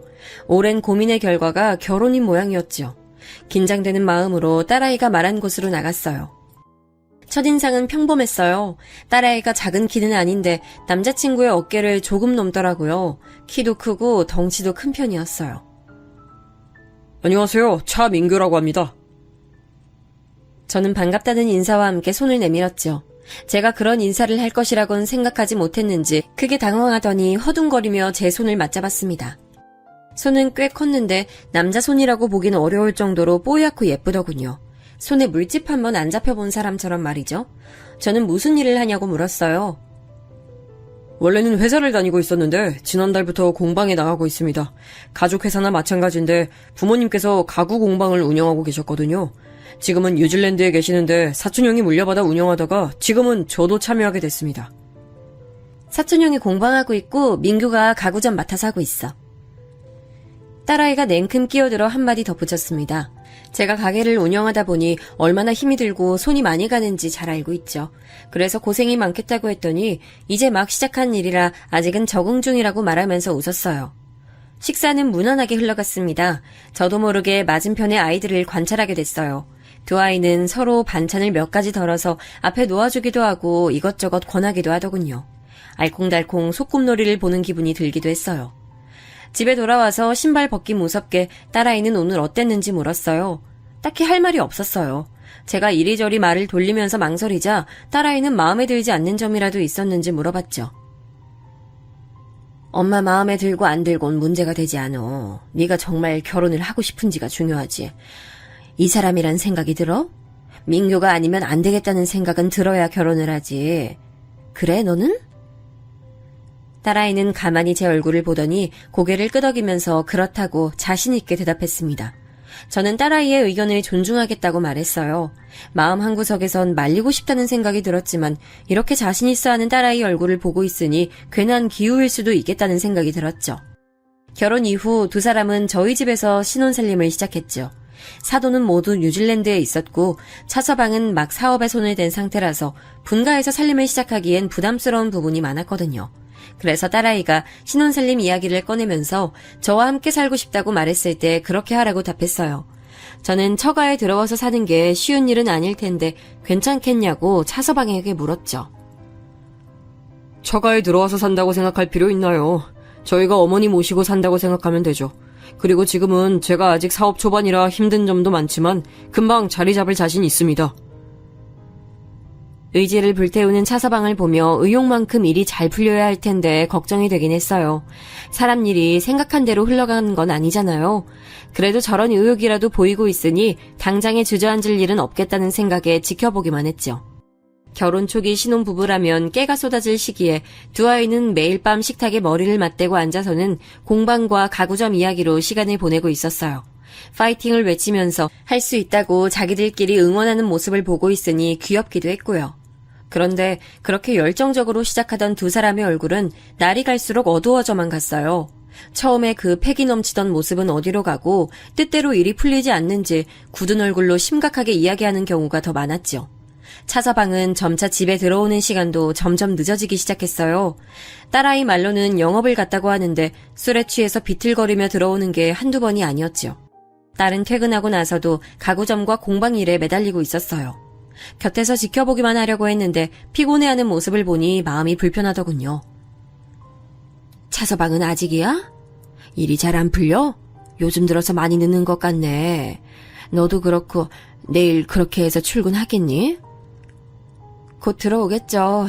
이전에 가구점 했던 사람이 너무 엉망으로 운영을 했어가지고 그거 수습하는데도 시간이 엄청 드네. 거기다 그이도 어떻게든 일을 따내려고 백방으로 뛰고 있고 아파트에 기본 입주 가구로 들어가면 좀 나으니까 오늘도 그쪽 사람들 만나러 간다고 하더라고. 이전에 운영하던 사람이 무슨 짓을 저질렀어? 사촌이 했다며? 그이 사촌은 가구 장인이라 그냥 만드는 것만 할 줄 알지 영업은 아랫사람 시켰나 보더라고. 근데 그 사람이 서류에 구멍 만들어두고는 자금을 들고 도망쳤다고 하더라고. 신고는 했는데 잡힐 기미가 보이지 않아서 이리저리 손해가 크네. 길게 한숨을 내쉬는 딸아이를 보니 제가 다 안타까웠어요. 열심히 하곤 있지만 뜬구름 잡는 것 같은 그런 기분이 들겠구나 싶은 생각도 들었죠. 사실 그런 기분은 저도 너무나 잘 알고 있었거든요. 이렇게 열심히 하고 있는데 왜 나아지는 게 없을까? 지금 내가 제대로 가고 있는 건 맞을까? 이렇게 가다가는 문을 닫아야 하는 건 아닐까? 저도 반찬 가게 초반에 수도 없이 했던 생각이었어요. 다음날 이른 아침에 차서방이 머리는 산발에 엉망이 된 얼굴로 들어왔어요. 저는 무슨 일이냐고 물어보려는 딸아이를 조용히 시킨 다음 평소와 다름없이 아침을 준비했죠. 따뜻한 달걀국과 함께 반찬 몇 가지를 올려서 그 앞에 내려놓았죠. 차서방은 달걀국을 입에 넣더니 한참을 가만히 있었습니다. 그러더니 갑자기 울기 시작했어요. 어머니, 전 정말 자신 있어요. 우리 형이 만든 그 과구 누구 앞에 내놔도 부끄럽지 않거든요. 어머니도 보셨죠? 그 물이 얼마나 예뻐요. 그거 우리 형 아니면 아무도 못 만드는 거예요. 그래서 저 가구점 일에 뛰어들 때도 자신 있었고요. 그런데 이게 뭐예요? 자금 홀라당 들고 날라버린 인간 때문에 결국엔 제대로 일도 못 해보고 이리저리 빚에 쫓기기나 하고. 사업이 어디 쉬운 일인가. 모든 일이 술술 풀리면 다 사업한다고 나서지. 휘청거리기도 하고 그러는 거야. 그래도 이건 너무하잖아요. 뭔가 일을 시작하기도 전에 이렇게 속수무책으로 아무리 노력해도 길이 없어요. 진짜 어머니 어떻게 해야 할지 모르겠어요. 차서방은 일을 따내긴 했지만 선불로 받은 금액이 재료를 구하는 데에도 턱없이 부족한 상황이라고 하더군요. 거기다 대출을 받을 길도 다 막혀서 자금 압박이 심각한 모양이었어요. 한바탕 울고 난 차서방은 죄송하다는 말과 함께 비틀거리며 방으로 들어갔죠. 그때까지 가만히 보고만 있다가 따라 들어가는 딸아이의 얼굴에도 눈물이 보이더라고요. 주방을 깨끗하게 치운 저는 반찬 가게로 출근하면서 많은 생각이 들었어요. 어떻게든 해보겠다고 발버둥 치는 딸아이 내외의 모습을 보고 있자니 어떻게라도 도움을 주고 싶었거든요. 은행에서는 지금 집과 반찬 가게를 담보로 하면 최대 3억까지는 대출이 가능하다고 하더군요. 저는 그 자리에서 대출을 신청하고 필요하다는 서류까지도 준비해서 넣었어요. 의외로 빠르게 대출 승인이 났고 저는 수표를 받아 집으로 왔어요. 저는 딸아이 내외를 불러 3억짜리 수표를 내밀었어요. 당연히 아이들은 깜짝 놀라면서 이게 다 무슨 일이냐고 물었죠. 저는 집과 가게를 담보로 잡아 대출을 받았다고 말했어요. 엄마, 이런 큰일을 어떻게 상의도 안 하실 수 있었어? 내 집이고 내 가게야. 내가 왜 너희랑 상의를 하니? 그리고 그냥 주는 거 아니다. 가구점 안정되면 이자도 꼬박꼬박 받고 생활비도 받을 테니까 각오하고. 그래도 어머니, 이건 너무 큰 돈이에요. 이 돈을 어떻게 제가... 그렇게 생각할 시간이 있으면 이 돈으로 무슨 일을 할 건지 그것부터 생각해야지. 차서방, 자네 나한테 잘해낼 자신이 있다고 하지 않았나? 장인인 형이 만든 가구 자신 있다며. 그럼 어디 제대로 해봐. 나중에 후회하지 말고. 차서방은 가만히 3억짜리 수표를 보더니 덥석 주워 품에 넣고는 벌떡 일어나 제게 큰절을 했어요. 무조건 성공해서 오늘 어머니가 도와주신 것을 절대 후회하지 않겠다고 말이죠. 신나게 달려나가는 차서방의 뒷모습을 보던 딸아이는 제게 죄송하다고 몇 번이나 말했어요. 그 큰 돈을 내놓는 것이 쉬운 결정은 아니었지만 정말 딸아이가 행복하게 잘 살 수만 있다면 그 돈은 하나도 아깝지 않겠다고 생각했거든요. 3억이라는 돈이 정말 큰 도움이 된 건지까지는 자세히 모르지만 차서방과 딸아이의 얼굴이 활짝 피긴 하더라고요. 그렇게 늦게까지 마시던 술도 딱 끊고 칼같이 집에 들어오더라고요. 무엇보다도 피곤해 보이는 얼굴을 하곤 있지만 그래서 생기가 넘쳐 보인다고나 할까요? 딸아이도 차서방도 신바람 난다는 얼굴을 하고 있는데 제가 다 기분이 좋더라고요. 일이 풀려가고 있나 보다 그냥 막연하게 그렇게만 생각하고 저도 자세히 묻진 않았어요. 사업이 궤도에 오르기 시작한 지 1년도 채 되지 않아서 딸아이는 분가를 냈어요. 가구점에서 멀지 않은 곳이었죠. 저는 언젠간 분가를 할 줄은 알았지만 막상 그날이 다가오니 시원섭섭하더라고요. 사람의 든 자리는 몰라도 난 자리는 안다고 한동안 적적한 것이 외롭다는 생각이 들기도 했죠. 그래도 분가를 할 정도로 자리를 잡았다고 생각하니 뿌듯한 마음이 들기도 했습니다. 예전처럼 딸아이를 자주 볼 순 없었지만 그래도 앞으로 잘 해낼 것이라고 믿었기에 서운한 감정이 들더라도 꽁꽁 숨겼죠. 행복한 순간은 그리 길지 않았습니다. 반찬 가게로 온 딸아이의 얼굴이 많이 무거워 보였죠. 저는 둘이 크게 싸웠나 싶어서 걱정이 됐어요. 무슨 일이 있었냐고 물었지만 좀처럼 딸아이가 입을 열지 않았죠. 싸웠냐고 묻는 물음에 아니라고 대답은 하면서도 영 표정이 좋지 않았죠. 제가 계속 물어보자 딸아이는 결국에 망설이며 입을 열었습니다. 엄마, 나는 그이랑 나 닮은 애를 갖고 싶은데 그이는 아닌가 봐. 연애할 때 자기는 아이들 좋아하지 않는다고 말해서 알고는 있었는데 그래도 결혼했으니까 조금은 달라졌는가 싶었는데 여전하네. 우리 사이에 아이는 낳지 말자고. 그래서 넌 뭐라고 대답했는데? 그렇게 하자고 했어? 아니요, 나는 갖고 싶다고 말했지. 그런데 정색까지 하면서 절대로 애는 낳지 않을 거라고. 자기는 아이들이 너무 싫대. 귀찮고 자신 없다고. 그러니까 아이에 대해선 2번 다시 이야기하지 말라고 하더라고. 딸아이가 얼마나 아이들을 좋아하는지 잘 알고 있던 저로선 한숨만 나올 뿐이었죠. 저는 왜 그런 중요한 문제를 결혼 전부터 이야기하지 않았느냐고 다그쳤지만 딸아이는 결혼하고 나면 자기 자식인데 생각이 바뀔 줄 알았다고 하더군요. 엄마가 차서방 만나서 얘기 좀 해볼까? 딸아이는 벌쩍 뛰면서 그건 절대 안 된다고 했어요. 부부 사이 일에 제가 나서는 건 아닌 것 같다고 말이죠. 그 말이 틀린 건 아니라 저도 차서방에게 따로 이야기를 하진 않겠다고 했어요. 저는 딸아이에게 혹시나 차서방이 그런 생각을 하게 된 계기가 있는지 천천히 알아보고 둘이서 충분히 이야기를 나눠보라고 했죠. 평소 아이들이 좋아하는 반찬을 챙겨 보내면서 이런 경우엔 어떻게 하는 게 정답일까 고민이 됐어요. 딸아이는 나서지 말아달라고 했지만 그래도 그냥 이대로 두기에도 좀 아닌 것 같다는 생각이 들었죠. 그리고 얼마 후 저녁 식사를 함께하는 자리였어요. 차서방이 멋지게 스테이크를 구워주겠다고 시장을 봐서 왔더라고요.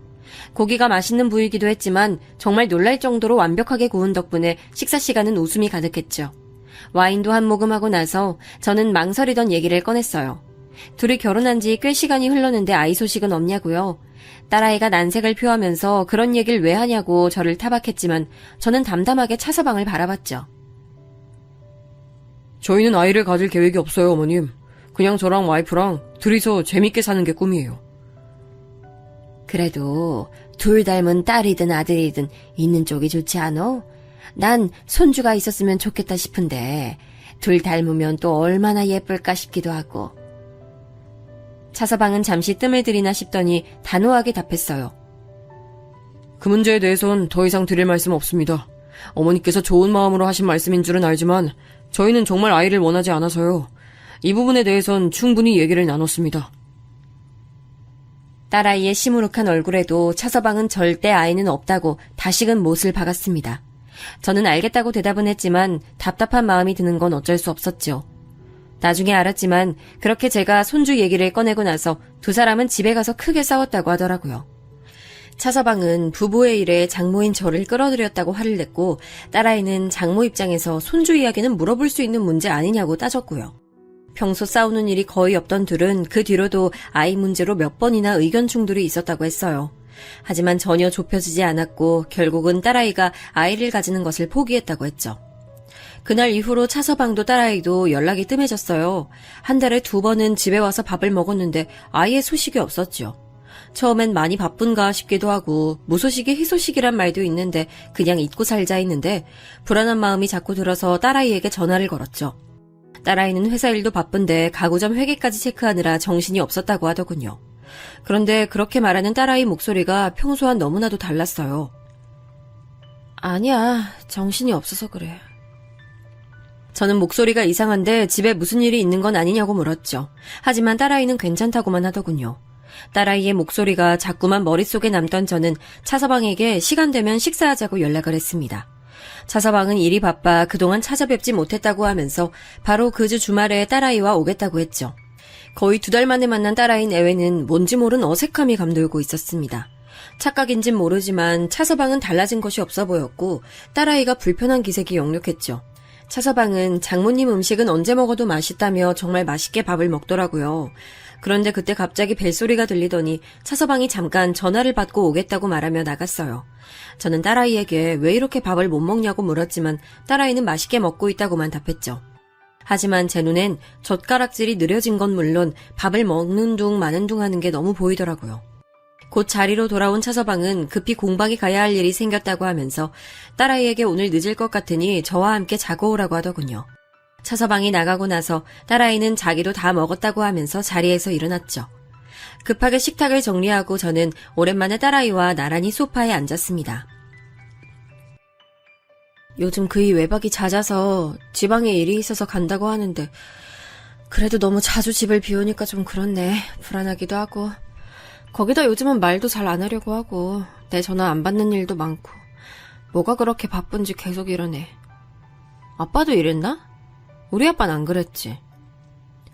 사업이 잘 되면 신바람 나서 더 일에 몰두하는 사람이 있잖아. 차서방도 그런가 보지. 그런데 얼마 전에 회계자로 정리할 겸 가구점에 들렸는데 회계사를 따로 구했더라고. 앞으로 이런 일은 다 회계사가 하기로 했으니까 나더러 가구점에 나올 필요 없다는 거야. 규모가 커지면 당연히 그럴 수 있다고 생각은 했는데 그게 묘하게 서운하더라고. 너 힘들지 말라고 하는 말인데 그게 왜 서운해. 맨날 엄마 보고 생각 너무 많다고 하더니만 너야말로 괜한 생각하지 말고 이번 기회에 가구점 일 봐주던 것도 좀 정리하고 네 직장 일에 가구점이랑 공방까지 네가 좀 바빴어? 잘된 일인데 뭘 그렇게 생각해. 딸아이의 이야기를 들으면서 저는 바쁘다 보면 충분히 그럴 수 있다고 생각했고 회계사를 구한 일은 오히려 늦은 감이 있지 않나 싶을 정도였죠. 그래서 딸아이를 달래면서도 괜히 절 닮아서 쓸데없는 걱정만 많은 건 아닌가 싶었죠. 하지만 딸아이의 이야기는 거기가 끝이 아니었어요. 엄마 출장 있잖아. 공방에서는 일손이 부족해서 더 이상 일을 받지 않는 실정이라고 하더라고. 오히려 공방 매니저는 출장 갔다는 사실도 모르는 눈치였어. 아주버님도 말을 돌리는 게 좀 이상하고. 출장 이야기만 물어보면 자긴 잘 모른다고 그이가 알아서 잘해주고 있어서 걱정 없다고 하는데 요즘 지방까지 일이 들어와서 고생이 많겠다고 하니까 대답을 못하는 거야. 이어지는 딸아이의 말에 저도 무언가 이상하다는 느낌을 받았어요. 차 안에 자질구레한 것들이 많아서 치워주려고 했는데 모르는 카드 회사에서 날라온 고지서도 있고 이름만 들어본 브랜드 종이 가방도 몇 개나 있더라고. 그래서 이게 다 뭐냐고 물었더니 왜 맘대로 차 안을 뒤지냐고 화를 내잖아. 난 그냥 청소를 하려고 했을 뿐이라고 했는데 누가 그런 거 부탁했냐면서 자기 허락 없이는 자기 차에 손도 대지 말라고 엄포를 놓더라고. 그러더니 갑자기 집에 서재 열쇠 바꾸고는 절대 들어가지 말라고 하고. 딸아이 이야기가 계속될수록 의심은 점점 확신이 되어가고 있었어요. 카드 고지서나 종이 가방 같은 거야 충분히 그럴 수 있다고 생각은 했지만 이런 일을 화를 내고 심지어는 집에 열쇠를 따로 해두는 공간도 있다는 게 전혀 이해가 되지 않았죠. 뭐 자신만의 공간을 갖고 싶은 마음이야 저도 충분히 공감은 합니다. 실제 주변에서 여유만 된다면 딱 자신만을 위한 공간을 만들고 싶다는 이야기를 하는 사람들이야 많았으니까요. 저는 딸아이에게 남자들은 자기들만의 아지트를 필요로 하는 경우가 많다고 다독였지만 제 마음은 이미 의구심으로 가득했죠. 딸아이가 가고 나서도 저는 줄곧 불안감에 잠자리를 설쳤어요. 마치 딸아이가 처음 차서방에 관한 이야기를 했을 때 그런 같은 기분이 들었지요. 그리고 이 불안감은 결국 현실이 되어 눈앞에 나타났죠. 딸아이 회사 주변에서 원데이 쿠킹 클래스 진행에 있어서 갔다가 점심이나 같이 할까 싶어 카톡을 남겼어요. 읽긴 읽더니만 아무리 기다려도 답이 없었죠. 많이 바쁜가 하고 지나가려는데 딸아이가 근처 카페에서 누군가 이야기하는 모습이 보이더라고요. 친구랑 약속이 있었는가 보다 하고 그냥 지나가려는데 맞은편에 있던 여자가 벌떡 일어나더니 딸아이의 머리에 그대로 커피를 쏟더군요. 눈에 불이 번쩍했어요. 지금 저게 무슨 일인가 했죠. 저는 카페로 뛰어들어갔어요. 그리고는 딸아이를 살벌하게 노려보며 이야기하는 여자의 손목을 휘어잡았죠. 당신 뭐야? 내 딸한테 뭐 하는 짓이야? 우리 애가 뭘 그렇게 잘못했다고 커피를 부어? 당신 누구야? 여자는 아프다고 소리를 지르면서 지금 누가 누구한테 화를 내고 있냐며 당장 손 치우라고 언성을 높였죠. 저는 여자를 잡은 손에 더 힘을 주려 했지만 딸아이가 말리더라고요. 저는 제게 매달리는 딸아이를 밀치고는 그 여자에게 이유를 말하라며 한 걸음 다가갔어요. 하지만 곧 손목을 잡고 있는 손에 힘을 풀어야만 했죠. 임신을 했더라고요. 배를 보니 7, 8개월은 되어 보였어요. 임산부에게 막대할 수는 없겠다 싶어서 한 발 물러서기로 했죠.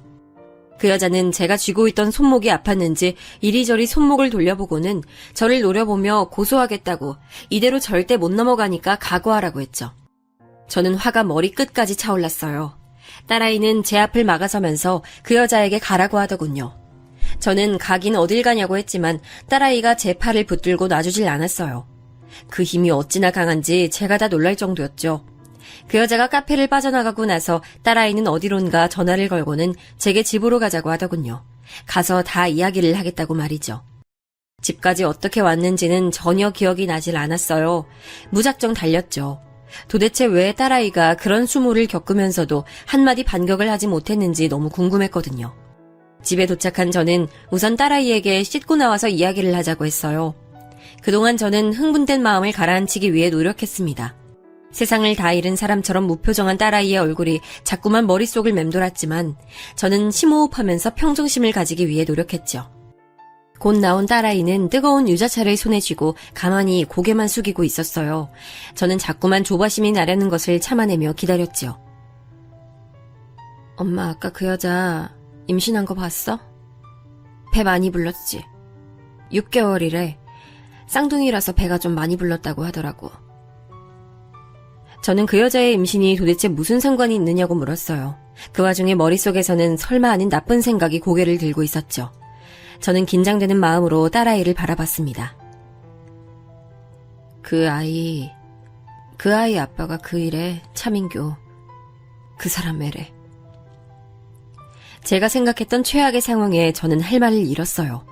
그렇게 자식은 안 낳겠다고 하던 사람이 밖에서 여자를 만들어 아이까지 가지게 했다는 게 믿을 수가 없었죠.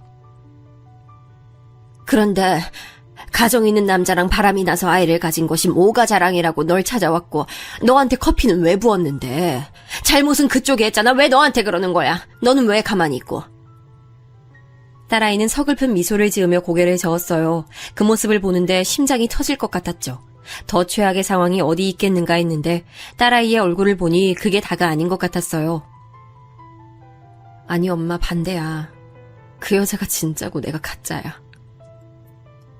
저는 너무 놀라서 한마디도 할 수 없었어요. 딸아이가 가짜라니 이게 다 무슨 소린가 했죠. 양가 친지들 모셔서 결혼식도 했는데 뉴질랜드에 있다는 사돈도 만났는데 우리 딸이 가짜고 그 여자가 진짜라니 아무리 생각해도 이해가 되지 않았어요. 딸아이는 울먹거리면서 천천히 이야기를 이어갔어요. 갑자기 처음 보는 여자가 찾아와서는 차민규 씨 와이프 되는 사람이라고 하더니 얘기 좀 하자고 하더라고. 너무 놀라기도 하고 당황스러워서 부랴부랴 나오라는 곳으로 갔는데 그 여자가 다짜고짜 나한테 도대체 언제까지 그렇게 매달리고 살 거냐고 소리를 지르잖아. 난 무슨 소리냐고, 당신이야말로 남의 남편에게 뭐 하는 짓이냐고 했더니 정신이 나갔다곤 들었지만 진짠 줄 몰랐다고. 뭐? 정신이 나가? 그게 무슨 소리야? 아니 차서방 와이프란 소린 뭐고? 그 여자 말로는 그이랑 나 작년에 이혼했다고 그러더라고. 근데 내가 그 사실을 받아들이지 못하고 정신 나간 여자처럼 자꾸 와이프 행세하고 있다고. 자기 어려울 때 장모가 도와준 일이 있어서 하도 부탁을 하길래 확 끊어내질 못했는데 곧 정리하겠다고 기다려달라고. 딸아이는 결국 말을 끝까지 하지도 못하고 숨을 몰아쉬며 울기 시작했어요. 저 역시 숨이 턱하니 막혀서 온몸에 힘이 들어가지 않았죠. 세상에 무슨 이런 일이 있는가 싶었죠. 이혼이라니. 얼마 전까지 어머님 손맛이 최고라고 말하며 식탁에 앉아있던 차서방의 얼굴이 떠올랐어요. 그랬던 사람이 뒤에선 그런 짓을 저지르고 있었다는 게 도저히 믿기지 않았죠. 저는 급히 차서방에게 전화를 걸었어요. 몇 번이나 신호가 갔지만 받지 않더군요. 저는 울고 앉아있는 딸아이를 일으켜 세워서는 당장 차서방을 찾아가서 물어보자고 했지만 딸아이는 휘청거리다 그대로 바닥에 주저앉아 울기만 울었어요. 이렇게 울고만 있지 말고 가서 따져 물어. 멱살을 잡고 흔들던 뺨을 갈기던 가서 네가 확인해야지. 어서 일어나. 그만 울고 일어나. 딸아이는 고개를 저으며 바닥에 엎드려서 대성통곡했어요. 그 소리에 저도 같이 주저앉았죠. 그때 전화벨이 울리더니 차서방 이름이 뜨더군요. 저는 급하게 전화를 받자마자 바로 소리를 질렀어요. 차서방, 이게 다 무슨 소리야? 이혼이라니! 와이프가 있다니! 자네 지금... 아이, 진짜 시끄럽게 무슨 기차화통을 삶아먹었나, 교양없기는. 저는 차서방의 차가운 목소리에 핸드폰을 든 채로 굳어버렸어요. 방금 무슨 말을 들은 건지 혼란스러웠죠. 이야기 다 들었어요. 이렇게 알릴 일은 아니었는데 뭐 어차피 알게 될 일. 일찍 하나 늦게 하나, 안 그래요? 이혼은 이미 성립된 상태고 위자료는 뭐 살던 집 처분해서 줄 테니까 그거 먹고 떨어지면 되고, 장모님은 3억 제가 갚아드릴 테니까 계좌나 불러주세요. 자네 지금 뭐 하는 짓이야? 우리가 자네한테 어떻게 했는데 지금 뭐라고? 그러니까 내가 돈 돌려준다잖아. 그동안 고마웠다니까. 잘 끝내려고 했는데 우리 럭키즈 엄마가 찾아갈 줄 알았나. 하긴 뭐 어쩔 수 없긴 하지. 원래 임산부가 예민하잖아요. 이해하세요. 뻔뻔스러운 목소리와 말투에 저는 뒷목이 뻣뻣해지는 것 같았어요. 차서방은 빨리 계좌나 알려달라고 하더니 제가 말을 잇지 못하자 그럼 딸아이 계좌로 돈을 넣어줄 테니 깔끔하게 서로 다시는 보지 말자고 하면서 전화를 끊었죠. 아무 소리도 들리지 않는 핸드폰을 들고 전 아무것도 할 수 없었죠. 이대로 그냥은 억울해서 안 되겠더라고요. 저는 비틀거리며 일어나서는 당장이라도 그놈을 찾아가 어디 한 군데라도 분질러버리겠다고 다짐했어요. 하지만 그렇게 나가려는데 딸아이의 몸이 좀 이상하더라고요. 엎어져 있던 딸아이가 움직이질 않았죠. 너무 놀란 저는 딸아이를 흔들며 이름을 불렀지만 온몸에 힘이 하나도 없는지 그대로 축 늘어졌어요. 저는 서둘러 119를 불러 병원으로 향했습니다. 정신적인 충격이 커서 실신을 한 것 같다고 말씀하시며 깨어나면 간단한 검사를 몇 가지 하겠다고 하셨죠. 저는 눈을 뜨지 못하는 딸아이 옆에 앉아 손을 감싸쥐었어요.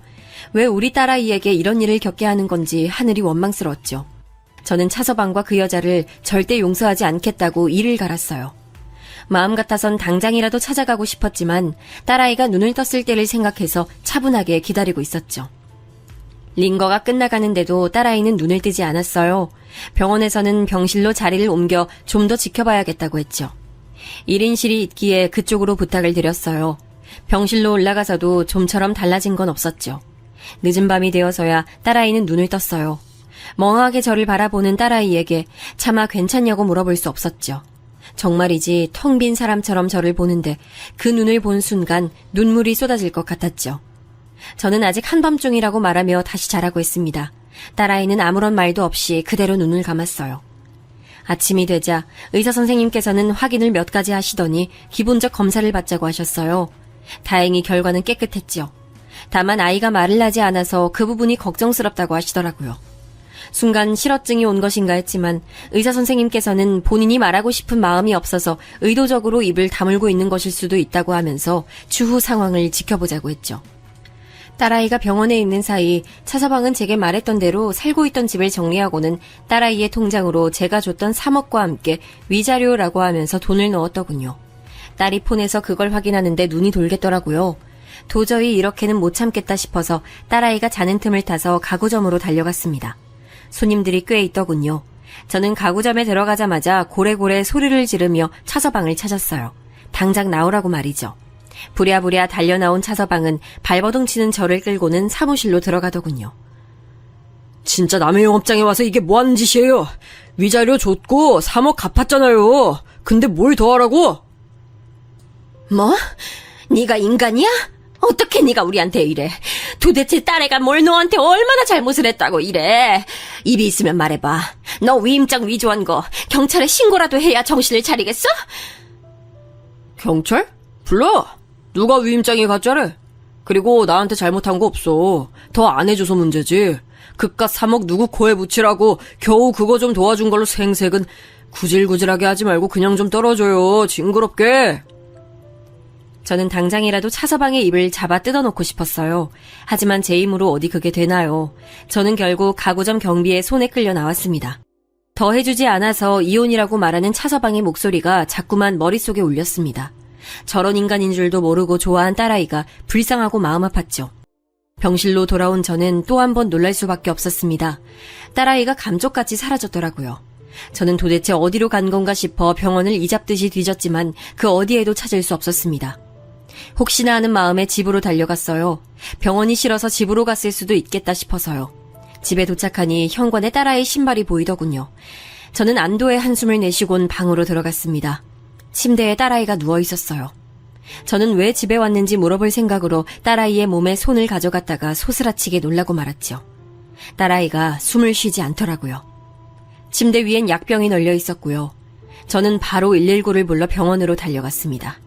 아무것도 생각할 수 없었어요. 온몸이 떨려오고 이대로 딸아이가 가버리면 어쩌나 그 생각만으로도 머리가 터질 지경이었죠. 제발 우리 딸아이 좀 살려주세요, 제발. 종교도 없던 저는 누구든 좋으니 제발 제 기도를 듣고 딸아이를 살려달라고 빌고 또 빌었습니다. 하지만 하늘은 제 기도를 들어주지 않으셨어요. 장례를 어떻게 치렀는지 사실 아무것도 기억나지 않습니다. 그냥 하염없이 울기만 했던 것 같아요. 그저 딸아이 이름만 부르면서 어디 가냐고 엄마만 남겨두고 혼자서 어딜 가냐고 부르며 울었던 기억만 남아있네요. 절차를 모두 마치고 집에 왔는데 온몸에 소름이 돋을 정도로 고요하더군요. 저는 덜덜 떨리는 손으로 딸아이 방문을 열었어요. 언제 사람이 다녀갔는지 깨끗하게 정리가 되어 있더군요. 책상 위엔 딸아이가 쓰던 노트북과 핸드폰이 가지런히 놓여 있었어요. 저는 핸드폰을 충전하고는 딸아이 폰 안에 남은 흔적들을 하나씩 확인하기 시작했죠. 사진첩에는 저와 딸아이 사진만 가득 남아 있었습니다.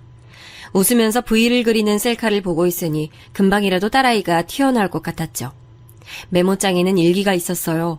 저는 가장 마지막 일기부터 하나씩 읽었습니다. 마지막 남은 일기에는 왜 이런 일을 겪어야 하는지 차서방에 대한 원망만큼이나 자책하는 글로 가득했어요. 자기는 못해준 일만 생각난다고 하면서 하나씩 미안하다고 말하는 글을 읽는데 피가 거꾸로 솟는 기분이 들었죠. 저는 무슨 일이 있어도 년놈들을 절대 용서하지 않겠다고 다짐했습니다. 제가 할 수 있는 일이라면 어떤 것이든 수단과 방법을 가리지 않고 그들을 말살시켜버리겠다고 말이죠. 일기를 읽어갈수록 딸아이가 힘들어하던 것이 너무 고스란히 느껴져 마음이 찢어질 것 같았습니다. 그러다 저는 이상한 글귀를 발견했어요. 유능한 회계사였던 딸아이는 가구점과 공방 사이의 숫자들이 맞지 않는 것 같아 고민이라고 적어뒀더라고요. 한두 번이 아니라 더 신경 쓰이는데 차서방이 이야기를 하면 자꾸 피하는 느낌이 든다고 말이죠. 날짜로 보니 이 글귀가 등장하고 거의 바로 전문 회계사를 들였더라고요. 저는 딸아이의 일기를 더 열심히 읽었습니다. 그러자 딸아이가 이상한 숫자들을 따로 정리했다는 것을 알게 됐지요. 노트북에 확인을 해보니 정말 폴더에 따로 정리한 것들이 있더라고요. 사실 전문적인 것들이라 뭐가 문제인지는 확인이 어려웠지만 직감적으로 이것이 문제가 된다는 것을 알 수 있었어요. 저는 딸아이 방에 있는 아무 USB를 찾아 자료를 복사하고는 집을 나섰습니다. 상복을 벗지도 않고 찾아간 곳은 공방이었어요. 사돈 총각은 저를 보자마자 화들짝 놀라며 서둘러 저를 공방 구석의 작은 사무실로 데리고 들어갔어요.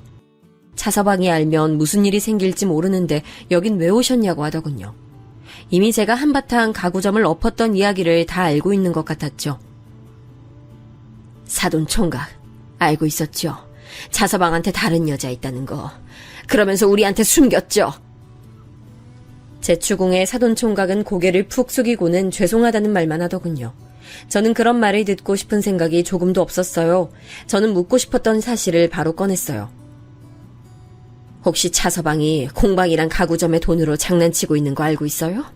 딸아이가 남긴 자료 보니까 숫자가 많이 안 맞는다고 돼 있던데. 알고 있었죠? 같이 모의했어요? 사돈 총각은 사색이 된 얼굴로 자신과는 무관한 일이라고 하더군요. 정말 자신은 가구를 만드는 것 그 외에는 아무런 관심이 없다고도 했죠.